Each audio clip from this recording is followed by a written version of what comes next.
What's up, guys? Hope everybody's doing well. Cool knife. It took me about 15 seconds to buy this knife after I saw that it was even a thing. But this is the BPS Knives Bushmate, designed by DBK, Dutch Bushcraft Knives. You know what's interesting? Actually, I didn't notice that it actually laser etched their name beneath DBK. It actually says Dutch Bushcraft Knives. Really cool knife, especially for the money. As many of you probably know, DBK is a big knife YouTube channel with like a cool kind of style and flair about them. But they made, years ago, they made a knife. I think it's just called the DBK Bushcrafter or something. Made by TRC Knives, and I had always seen pictures of that knife and wanted it, but that thing was like super expensive, hundreds of dollars. I forget what the steel was, maybe Magna Cut. I don't think it was it Magna Cut or was it something else? I forget. It was a super steel, and it looked very well made, no doubt. But also, it was pretty difficult to get, even if you wanted to spend the money. I think it was kind of hard to find. But one of the interesting things about that knife is there was a guy, still is a guy named Virtual Vice, who I was watching years and years and years ago, and I still do watch, even though he's kind of slowed down his videos a little bit, but he still's making videos. But it's this Japanese deer hunter, and I've taken a lot of inspiration from him. I really appreciated a lot of his videos about hunting and bushcrafting or whatever. Even like his home bushcrafting knives I thought were kind of cool. But anyway, he was just relentless in his testing of knives to see, like what made a good bushcraft knife and especially what made a good hunting knife. And he like pretty much found Bark River knives to be like the be all end all for him.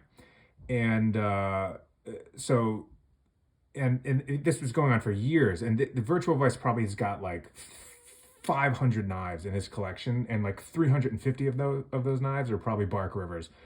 Awesome collection. I mean, insane collection. But what I really appreciated about DBK, so DBK, as I understand it, like really had a lot of respect for Virtual Vice and like really liked the channel or whatever, and kind of modeled a knife. When they built their own knife, they modeled their knife after what a lot of the same kind of like pros and cons, what have you, that Virtual Vice found for him to be the best kind of knife. So DBK kind of created that would-be knife, and that was what it was, the DBK Bushcrafter. So now the DBK Bushcrafter is impossible to get. It's super expensive. So then I guess DBK partners with BPS Knives to create this little thing. And the cool thing about this guy is that it's like 50 bucks for the knife and the sheath. We'll get to the sheath in a second. But this knife has a lot going for it just by way of the design. I think I always thought that the Bushcrafter had a great design. But I pretty much resigned myself to never getting it because I was probably not going to spend that money on it. But anyway, when I saw this thing released, I was like, ooh, cool. Because you're paying basically for the design, not so much the name of DBK, whatever, but the design of the knife I thought was great. Essentially what they found was, now this is not the same handle as the Bushcrafter. I hope I'm getting the name right. I think it's just the DBK Bushcrafter. It's not the same exact handle, and particularly in this dimension. But, if you had one next to it, they're pretty similar. And it seems, I thought that they got a lot of things right. The original DBK Bushcrafter had like a convex edge on it. This is just a saber ground with a micro edge, a micro bevel, which can easily be removed, which is definitely what I'm going to do. But it's got a fairly high saber grind. Once that V edge is removed, it's going to be a nice convex. So I can do that. And then it's going to cut like a dream, because I think this thing is not quite 1/8 of an inch thick. So the original I think is an eighth of an inch. I think I don't think it's 3/16. So, but that's fine for me. I like, for what I'm going to use this knife for, I like it thin. So, and the saber means that the stock retains its thickness up until about midway across the edge. So it's a relatively strong knife, and then there's some considerable thickness here, so that even if I convex it, there will be some steel behind the edge to give it some toughness. But also, this is 1066 carbon steel, so I'm assuming it's going to be pretty tough anyway. The edge holding might not be the greatest in the world, but it will be tough enough.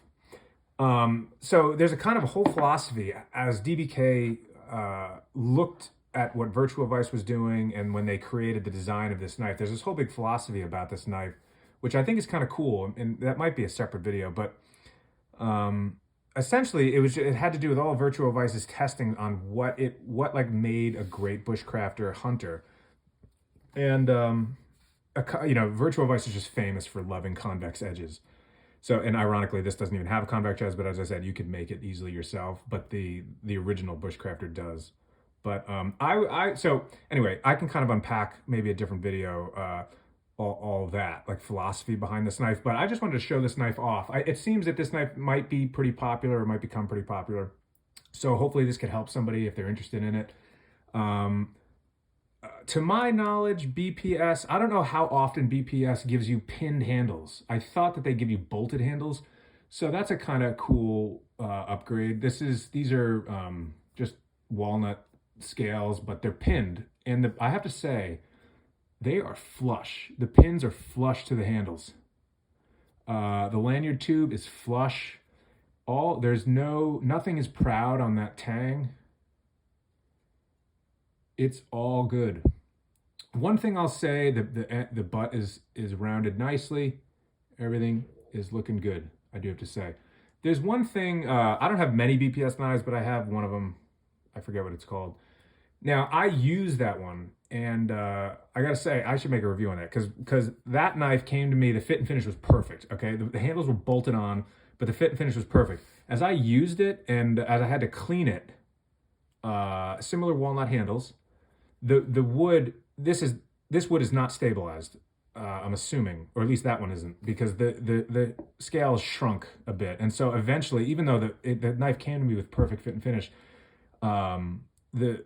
in like a month or something, the tang ended up being proud of the handles, which is whatever. I mean, like, you use your knife, you use your stuff, and that's what happens. It's not going to be brand new forever. But that was a little bit disappointing. Again, for the price, there's really nothing to complain about. These knives are coming in at a very budget price.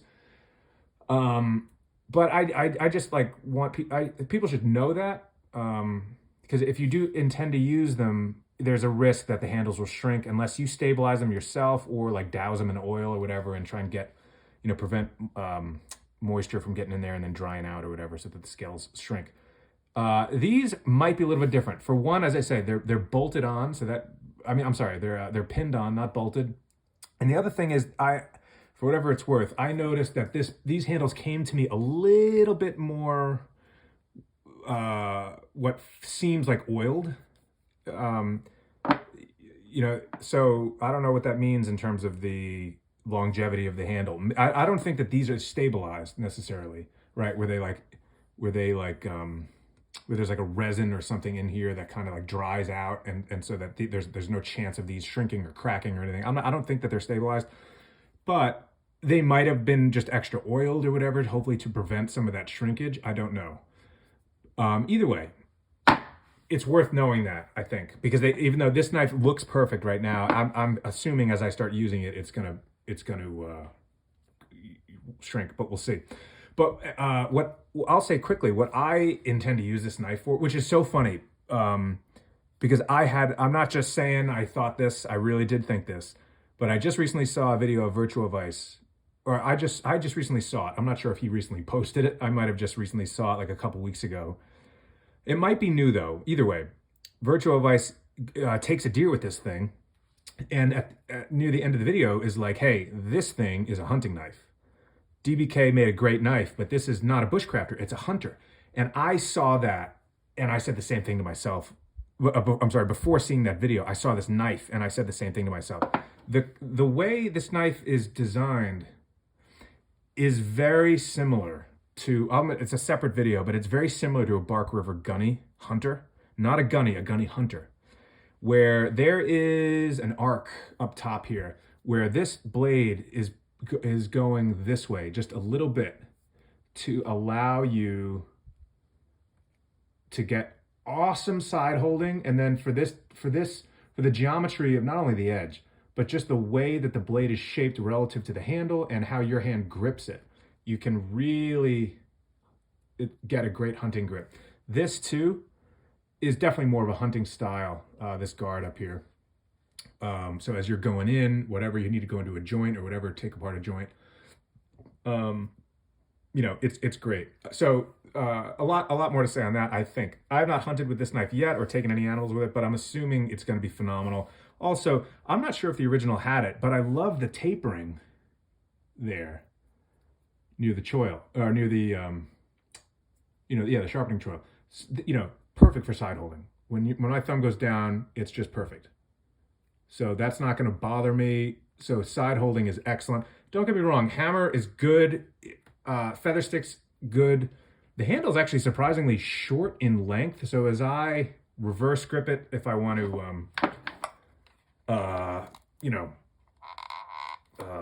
strike a fire steel or whatever, I'm not complaining, but I'm just used to having more meat on the back of that knife so that this part doesn't hit the palm of my hand. But as it is, that's going into my palm. So it's fine, but it's actually, the handle is actually kind of small. But again, for hunting, I think it's really, really nimble. Also, the thinness will make this thing a wicked slicer. Also, I love the design of that blade shape, especially with the arc. It's not a straight line from butt to tip. It's a little bit of an arc, which is perfect for hunting. I think the geometry of the edge is going to be great once I convex it. The point is perfect for getting in. The finger guard here will prevent, slipping over. The ergos on this thing are great. My pinky can wrap around there to help take back straps or whatever I have to do. This thing is good. So that's what really drew me to this knife. It's like a backup hunting knife, kind of. Also, it's funny. If anyone's ever been to Outback Steakhouse or any steakhouse, this knife looks like the steak knife that they give you at a restaurant, which also just goes to show how kind of complicated people tend to make things, when in reality, it doesn't have to be super complicated. I mean, don't get me wrong, I appreciate how much design went into this knife, and I love complicated knives, so I'm not trying to say that knives, should be one thing or another. But it's just kind of fun also to see that literally if I got this knife at a restaurant, I wouldn't think anything of it. It's a steak knife. This knife is a steak knife, which is awesome. So I'll eat it at the dinner table. I'll use it as a paring knife. I'll go take deer with it. You know what I'm saying? Like I'll hunt with it. You can definitely bushcraft with it. I mean, it's a bushcrafting knife too, don't get me wrong.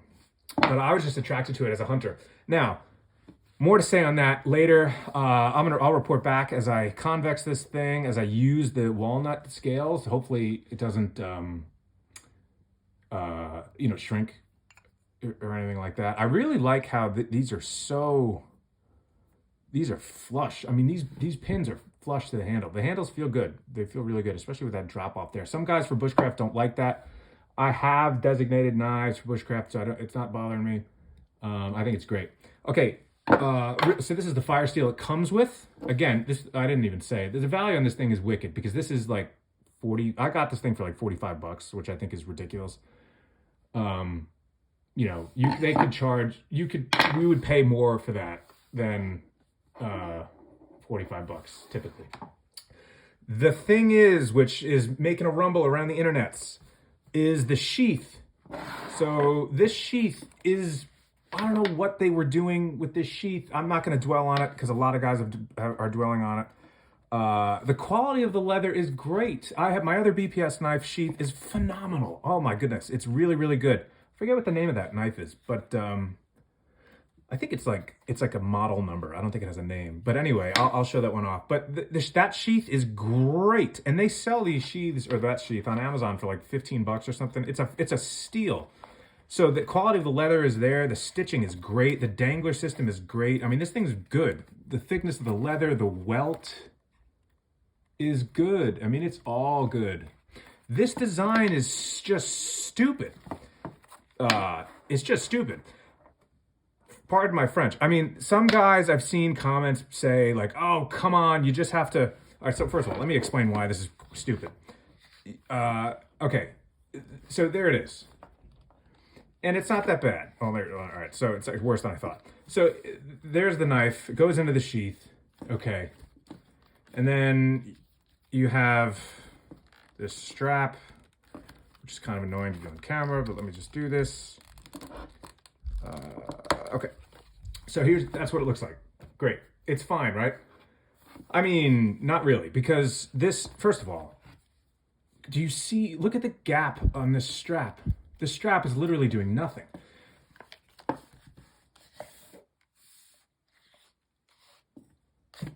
I mean, I'm not going to knock this thing out because it will fall out. I mean, it's silliness. It's silly. Like, it's a fail to allow this thing to leave the factory. And now, some guys will say, oh, you can fix it. I know you can fix it. I know. You can just take this thing off and you just punch a hole. You find out where the tightness actually would be. First of all, the knife should go deeper into any sheath. There's no reason to have a knife that doesn't go into the sheath deeper than that. It's silly. It's silly. Like we have as a race of humans have created a better system.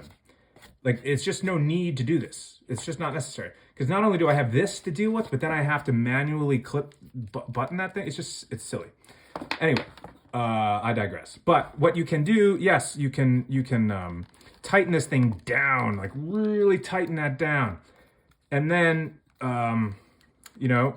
you can, well, actually, I guess what you do is you take the knife out of the sheath. Or no, you keep the knife in the sheath. And you tighten that down, and then you put the hole over by the leather where you want it. You put a little pin there, and then you mark it, and then you take it all out, and then you just take an awl and you punch a hole through there where you really want it. I'm doing this the wrong way, by the way. I'm being kind of retarded. It's this way. So you punch a hole probably like right there, because you'd want that thing to be somewhere over there. Anyway, the point is that you could make this strap much tighter.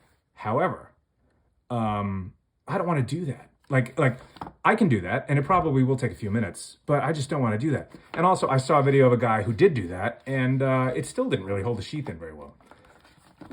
So, kind of silly, but there we go. Here is the fire steel. As I said, I think the fire steel is kind of cool. It matches the handle, and it is a great value. I'm not complaining too much, or at least I'm not trying to, because it's still a really good value. The knife alone is worth it with the fire steel. So there's that. Anyway, more to come on the sheath. I will, check back in once I use this thing, sharpen it up a little bit. The edge is decent. It's not great as it came. It's not great. Can it shave? Yeah, it's shaving.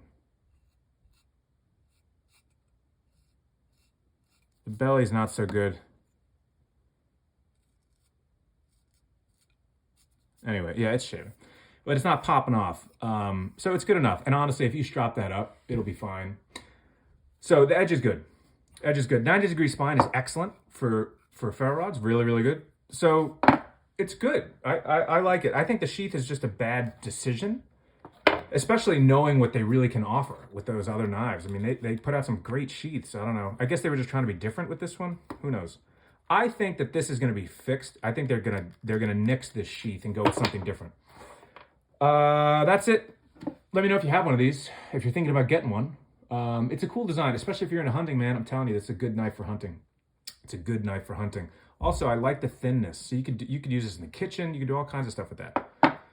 Let me know what you think. Hope everybody's doing well, and God bless you. Later.